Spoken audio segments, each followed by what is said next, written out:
On va passer au hadith du jour. Comme tu le sais, Cengiz Abi, tous les jours on lit un hadith. Est-ce que tu peux nous lire celui d'aujourd'hui pour qu'on commente? Alors aujourd'hui, donc c'est le contentement est un trésor inépuisable. Alors, un trésor inépuisable. Qu'est-ce que ça veut dire? Et qu'est-ce que le contentement? Tu sais que l'être humain se lasse très vite et ne sait plus véritablement ce qu'est de patienter, surtout dans le monde où tout accélère de nos jours. Avec la mondialisation, on peut accéder à tout le temps et à chaque moment.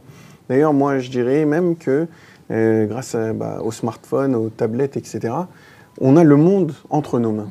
Donc, c'est une façon où on peut se lasser très vite de toute chose. Donc, dans ce monde matérialiste, l'homme ne se définit plus par ses vertus ou ses qualités, ce qu'il a précieusement au fond de lui, mais il se caractérise plutôt par la masse et le poids de ses possessions. Donc, tout est devenu un peu matérialiste, quoi, si on peut le dire. Il y a l'idée de plus je possède, on pense, c'est une idée qui est complètement fausse, plus je possède et plus je vais être heureux. C'est ça. Donc plus je vais avoir des richesses et plus je vais être heureux, plus je vais pouvoir... Alors que le bonheur ne réside pas dans la possession, mais je pense qu'on va voir dans le contentement. Exactement. Donc on va voir ça.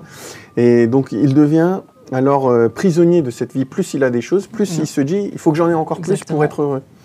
Et donc, bien trop lié à ces biens-là, pour s'en détacher, il devient également serviteur de ce qui lui a été, de ce qui a été censé le servir plutôt. Et là aussi, encore une fois, il y a une citation de Rumi qui me vient à l'esprit. C'est pour Rumi pour montrer ce besoin, ce mécontentement que l'humain a en lui des richesses. Dit l'humain a en lui une telle envie que même si tu lui donnais les mondes, il ne sera jamais rassasié. Effectivement, effectivement. C'est une très belle citation. Du coup, on construit son bonheur ici-bas et on oublie celui qu'on devrait, le vrai bonheur qu'on devrait et on oublie aussi le remerciement, surtout, en fait. À force d'amasser, on oublie le remerciement. De la reconnaissance envers Dieu, parce qu'au bout d'un moment, il y a l'idée de c'est moi. Exactement. C'est mon travail, voilà. C'est ma récompense, c'est ma richesse. C'est Allah qui nous a donné. Exactement. Exactement. Du coup, en revanche, si on parvient à se contrôler continuellement, on goûtera au contentement et au doux fruit de la satisfaction et de l'acceptation. Donc malheureusement, ceux qui ne savent pas se contenter, on les trouve souvent malheureux, insatisfaits de leur sort, jaloux, envieux, alors qu'ils sont en réalité des privilégiés et ne cessent d'être comblés. Alors on peut peut-être donner un exemple pour mieux comprendre la chose. Moi, c'est un exemple que pour expliquer cette situation. Le contentement, je donne toujours l'exemple d'une personne qui a acheté une table. Donc, quand vous achetez une table, vous avez besoin de chaises. Et prenons deux personnes. La première personne qui a acheté sa table et qui voulait avoir 6 chaises. D'accord. Il en reçoit 4. Mais il voulait en avoir 6. D'accord, pas 4. Oui. Et vu qu'il ne sait pas se contenter, qu'il voulait plus, mais il n'est pas content. Il va se dire, mais pourquoi j'ai que 4 chaises? Je voulais 6, pourquoi 4? Qu'est-ce qui se passe? Pourquoi? Donc il ne sera pas content. Alors qu'une personne qui se dit, bon, 3 chaises me suffit, on se contente de peu, 3 chaises me suffit, et cette personne reçoit 4 chaises. Là, il va se dire, mais c'est génial, j'ai une chaise de plus, c'est trop bien, mais quelle merveille. Alors que ces deux personnes ont reçu exactement le même nombre de chaises. C'est le point de vue, c'est le contentement qui fait qu'on est heureux ou malheureux. Exactement. Rien dans l'islam ne dit qu'il n'est pas bon d'être riche et avoir de l'argent à dépenser. Mais l'islam nous dit que cet argent ne nous appartient pas au final. Qu'il appartient à Allah et qu'il est préférable de partager avec ceux qui possèdent moins que nous. Donc encore une fois, on retrouve le terme de partage. L'argent ne doit pas être une finalité. Exactement. En fait. Bien sûr, le musulman doit être riche, il doit travailler pour être riche, mais ce n'est pas la finalité. Il va être riche, pourquoi? Pour donner. Exactement, pour faire des bonnes actions. Exactement. Pour satisfaire Allah. Lorsqu'il y a contentement, les gens sont satisfaits et heureux, même avec peu. C'est ce qu'on disait tout à l'heure. Et nos vies sont remplies de bénédictions, mais nous sommes souvent si distraits par notre course aux richesses que nous oublions d'être reconnaissants pour ce que nous avons déjà.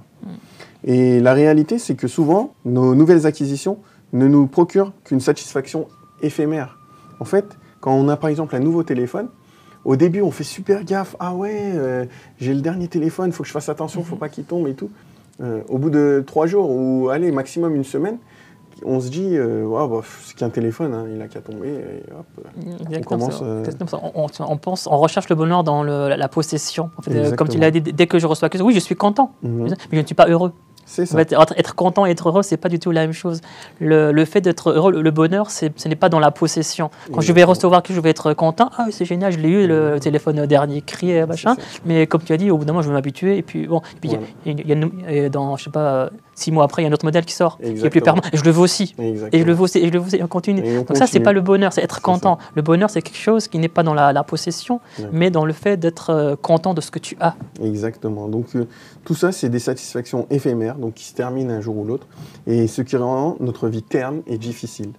Qu'Allah nous pardonne et nous aide à nous contenter de ce qu'il nous octroie, et notamment, un truc qui a une valeur infinie, c'est la santé.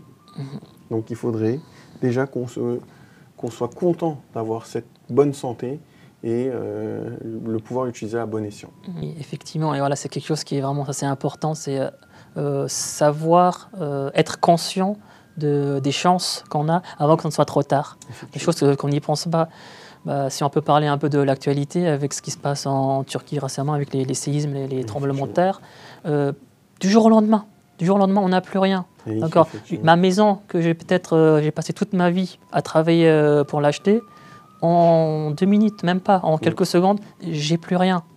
Les personnes que je connaissais de ma vie, les membres de ma famille, mon ami de tous les jours, ils sont plus là, en 2 secondes. Et c'est ça, ça nous montre qu'effectivement la vie est éphémère, en fait. Et il ne faut pas se trébucher sur les petites choses de la vie. Vous voyez, nous, voilà, quand j'ai pas ça, admettons, peu importe ce que c'est, dès que nous n'arrivons pas à obtenir ce que nous voulons, on est très, très vite triste. Pourquoi j'ai pas ça, pourquoi j'ai pas ci? Mais des gens sont morts, ils n'ont plus rien. Bah, le contentement, en fait, c'est... au final, c'est le bonheur de soi-même. C'est pour notre propre bonheur qu'on doit se contenter des choses. Ce n'est pas pour éviter telle ou telle chose, mais c'est simplement pour que nous-mêmes, on soit heureux. Le contentement, c'est un sentiment qu'on devrait réussir à mettre en place chacun de son côté.